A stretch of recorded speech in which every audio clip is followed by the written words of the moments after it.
the world has become too big for this planet.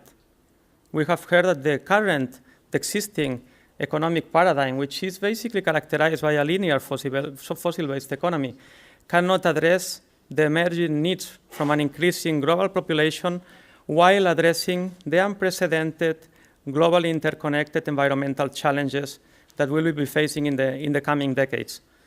So basically, we need a new economic paradigm, a paradigm that supports prosperity within the planetary boundaries, a paradigm where biological resources and not fossil resources become the basis for the economy, a paradigm where the bioeconomy becomes the engine for sustainable development. And why the bioeconomy is so important?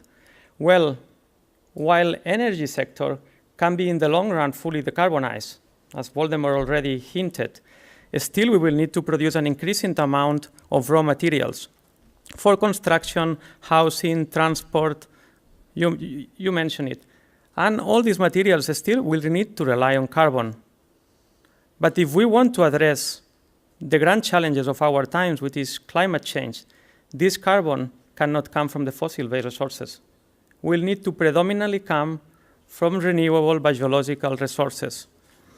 And the issue is that since we don't have unlimited biological resources, its use needs to be intelligent, efficient, and above all sustainable.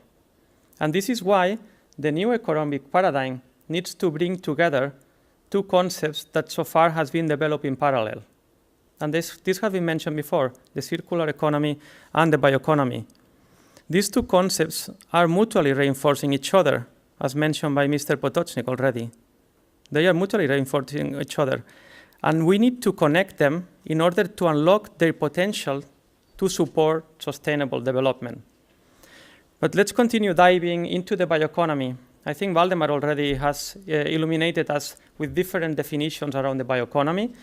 Here you have, I am presenting you the definition adopted here in Berlin 2 years ago during the Global Bioeconomy Summit.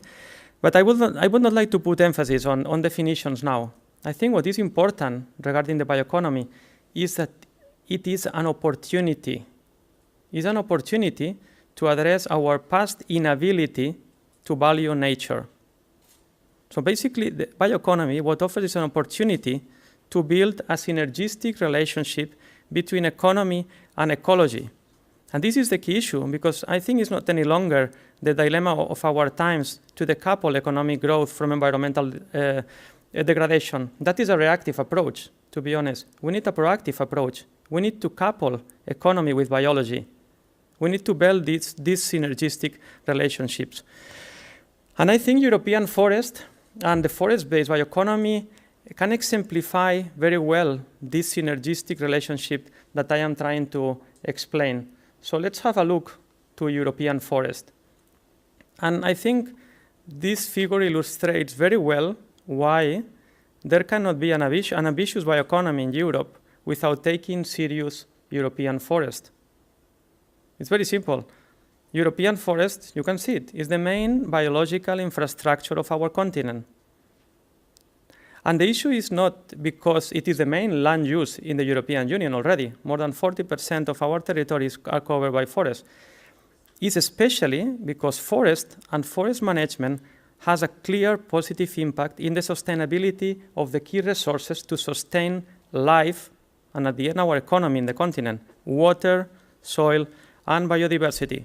Without forests, there is no water at the continental level. Forests recycle water.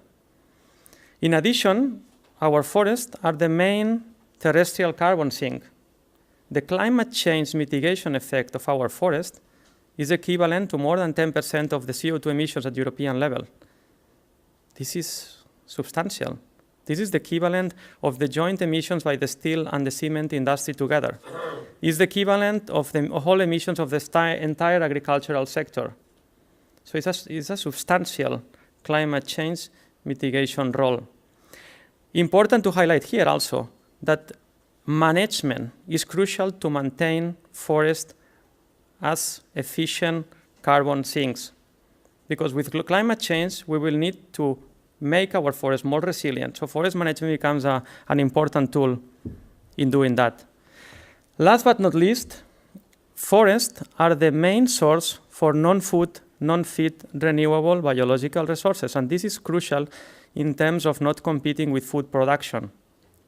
So you see here the arguments why without forests there is no bioeconomy, at least an ambitious bioeconomy at European level.